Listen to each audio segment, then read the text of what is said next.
We are doing push-ups to push back against human trafficking, and we've had to pivot this morning. As you guys know, there's been a lot of bad weather in a lot of parts of the country.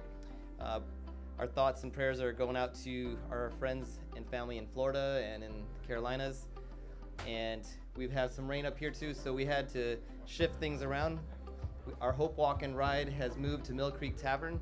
Thank you to Rich Cutler for opening up his space to let us have our event in here, so you can still walk, run, and ride. It's gone virtual, so we're asking everybody to go ahead and post on social media using hashtag #IHateTraffic and let us see your rides.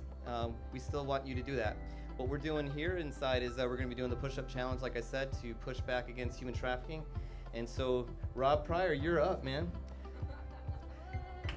And for those of you guys, I challenge you to do the push-up challenge. I challenge you to do, how many can you do? I'm going to challenge you to do 10. 10. I'll challenge you to do 10 because we want you to push back against human trafficking. Yep. Let's hear it for Rob, guys. We're doing the push-up challenge. It's a Cycling for Change push-up challenge where we're pushing back against human trafficking. Nice job, Rob. Let's give it up for Rob, guys. Let's give it up. Oh. So we're going to be hearing from two organizations who received a grant from Cycling for Change. I'm going to ask Lori Cohen to come up from ECPAT-USA, and I'm going to give her 2 minutes. This way we all have accountability here. I'm just kidding.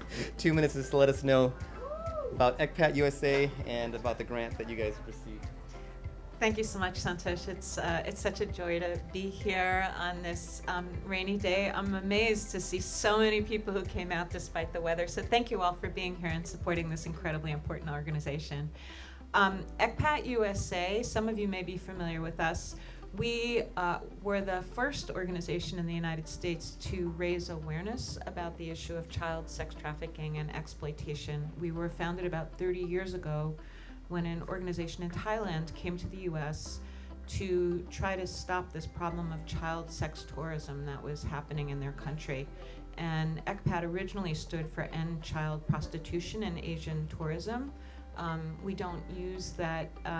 We don't use the acronym anymore, so we go by ECPAT. And as Santosh knows, we'll soon be choosing another. We've chosen another name that will be known as Protect All Children from Trafficking, called PACT.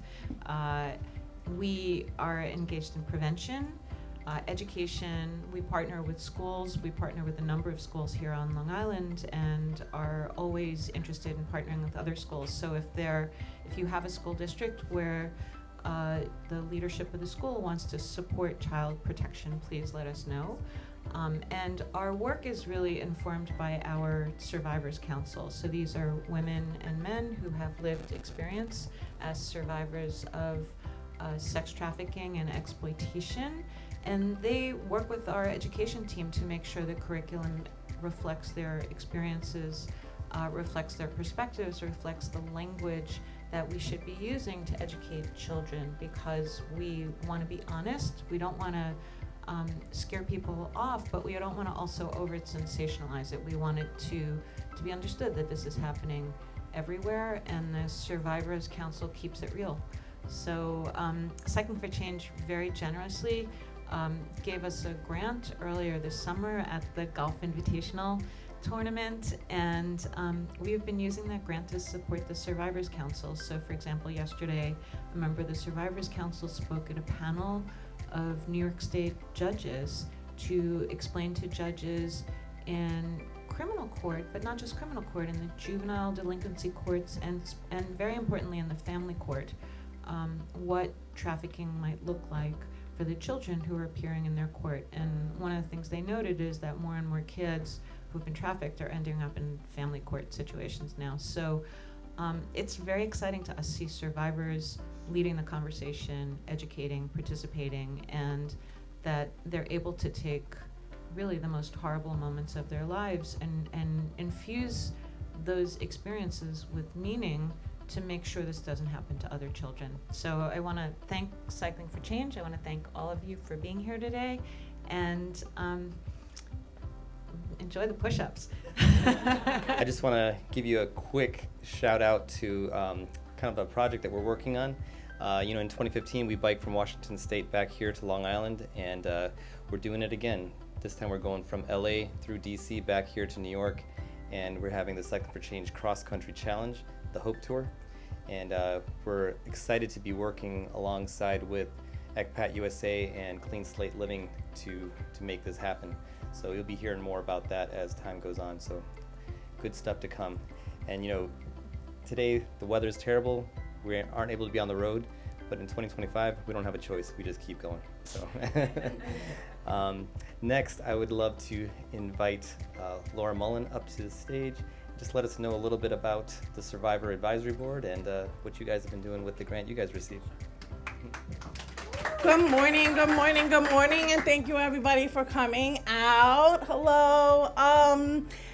So the grant that we received in the summertime from Cycling for Change, which we are so appreciative of, the board and ECLI in itself, has been helping us to help some of our survivors with rental assistance, as well as other things to help them know their children and to really live comfortably. We do have a project coming up with street outreach, which will be coming up shortly. It's still in the plans, and we are looking for collaborators if anybody would like to join us on that. So the money has really absolutely helped us as the board to begin to flourish as our own entity, but it also has helped us in ECLI vibes with our survivors. And once again, I just want to thank you to Cycling for Change, and thank you to everybody that came out today, even though the weather has not been great. This is such a very important,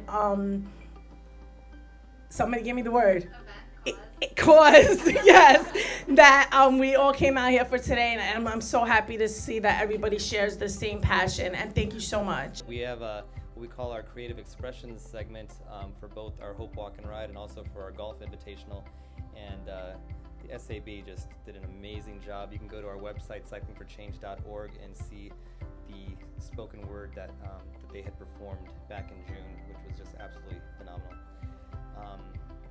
With that, actually, we will ask the SAB to come back up and have you guys do your skit. So here we go. In the womb, you're protected from the world and all it has to give. Pain, fear, love, happiness, and hope happen after birth. You don't get to pick your life. You don't get to choose who your parents are.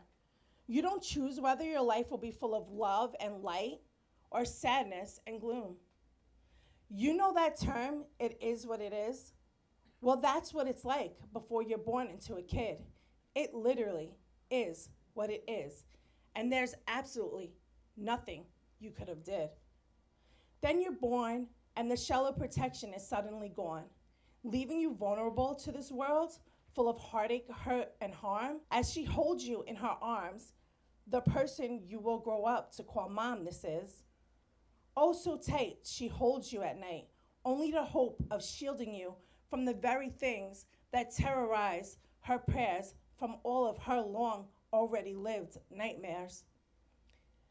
Every tear she wept from your birth as they fall into your chest, because of you, it is you she only wants, for you the best. The child, not a toddler anymore, has already been locked out of many doors, because of her mother's and father's flaws, taking on all they have ever done wrong. Nobody prepares you for what's to come next. Innocence taking before puberty even sets. From the first touch, you are burdened with being a lust. Growing up a teenager, life is such a mess. Dealing with everyday struggles and stress, the anxiety-ridden feeling pounding through your chest. Life is throwing blows. You're never knowing what's to come next. Living in survival mode, just trying to get by, she begins to submerge her feelings by getting high. Deeper and deeper, she buries them inside. Life is a wreck. The young woman has so many things she has to accept. In order for things to change, it has to start in her brain. Breaking cycles will not be easy, and to break through barriers, she must be strong. To keep pushing forward. Her life is still long. So much to change. She turns her heart's pain into a burning flame. And unstoppable she became.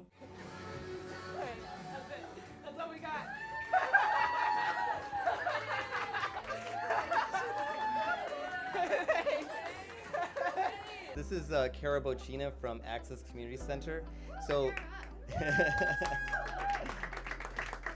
what I completely forgot to mention was we mentioned ECPAT-USA and ECLI's Survivor Advisory Board, how they had received grants back in June. So what we're doing today is we have 3 organizations that are applying for grants from Cycle for Change. And so I wanted to give Access Community Center a chance to kind of let us know what you guys are all about. Thank you so much. I'm a little disappointed that I didn't get to do my first, attempt my first 5K today, but it is what it is. I'll get on the treadmill and I'll hashtag I hate traffic, don't worry. So I'll make sure to do that. So at Access Church, everything we do revolves around Jesus, and we make sure that we do that through many of our compassion care ministries, one of them being fighting human trafficking. And so one of the ways that we do that is by partnering with our Suffolk County Police Department, our Suffolk County Sheriff's Department, and ECLI Vibes. And we do everything that we can to support them. And then I come up and say, hey, this is what you can do and how you can partner with us so we can get this done. It does take a village, and we're all happy to partner together. So thank you so much for this event, and thank you so much for the time that you've given Access Church. Hello, everyone. Thank you for coming out today. And thank you for the invitation. Strong has been around for 21 years, and our goal is to end youth and gang violence and victimization on all of Long Island. It's a lofty goal, but we've been working at it, and with partnerships like those here today, we believe it is possible, and we've seen many lives transformed. So I'm Beria, and this is Rose Estrada. Rose uses modeling techniques to help the girls learn very important, not only social emotional skills, but the value of their own dignity and their own worth and their own beauty. And if you see those girls the first time they are handed their self-portrait, most of them throw it down on the floor and can't even look at it. And through the process, they're able to learn their own beauty. And what we've added to it, we also started a farm. So if you're looking for fresh organic veggies raised by our own children here on Long Island, not in an exploitive way, please sign up for our CSA next season. They love the farm. Thank you so much for having us. We are so excited at Cycle for Change to partner directly with survivors because they know what they need best, right? And so it's just amazing to see what you guys are doing. You guys are unstoppable. Michelle Johnson is here from the town of Oyster Bay, and we have, I'll give it over to Michelle. Thank you, Santosh. And thank you, ladies from the Survivors Advisory Board. That was beautiful. Stay strong. Keep doing what you're doing. Again, I'm Michelle Johnson.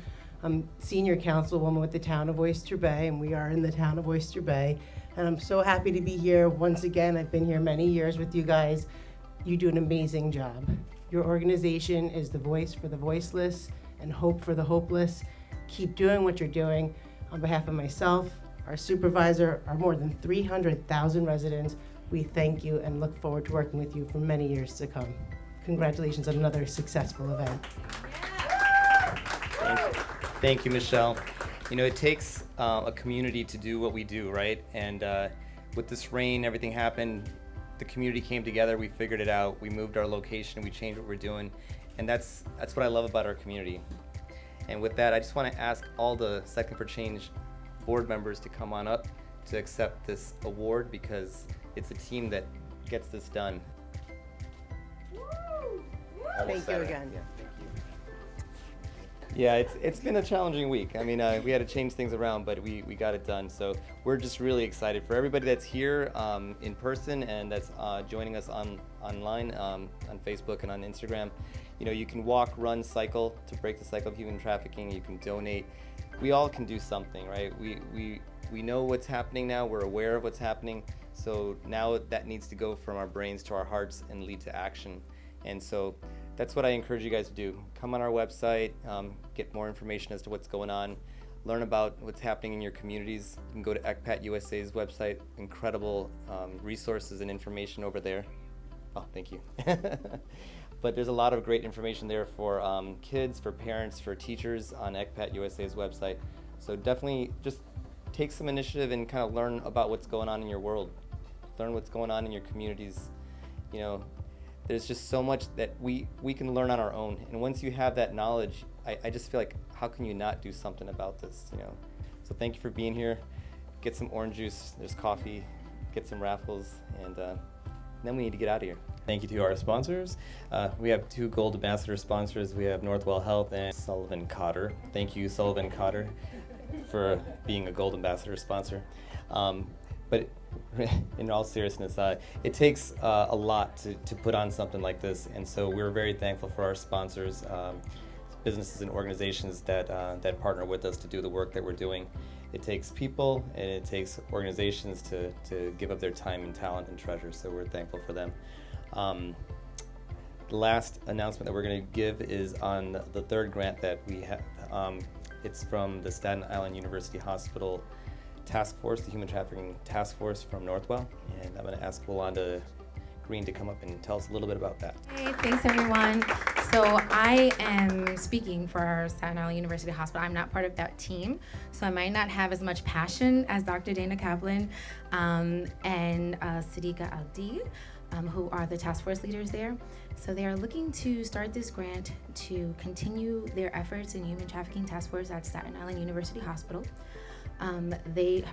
Dr. Dana Kaplan runs the stand clinic there, and with that she helps the women and children of Staten Island who have had human trafficking experience, and she just does this trauma-informed care, person-centered care with them. And they want to address the issues in applying for this grant to create educational opportunities and programs for the children and women there.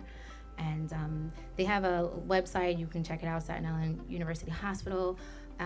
They're a task force there. I work very closely with them, and they just do such great things in their community. So on behalf of Staten Island, thank you. And with that, we are going to close the evening, and I just want to say thank you to Rich Cutler from Mill Creek Tavern, and again to our Gold Ambassador sponsors, Sullivan Cotter and Northwell Health.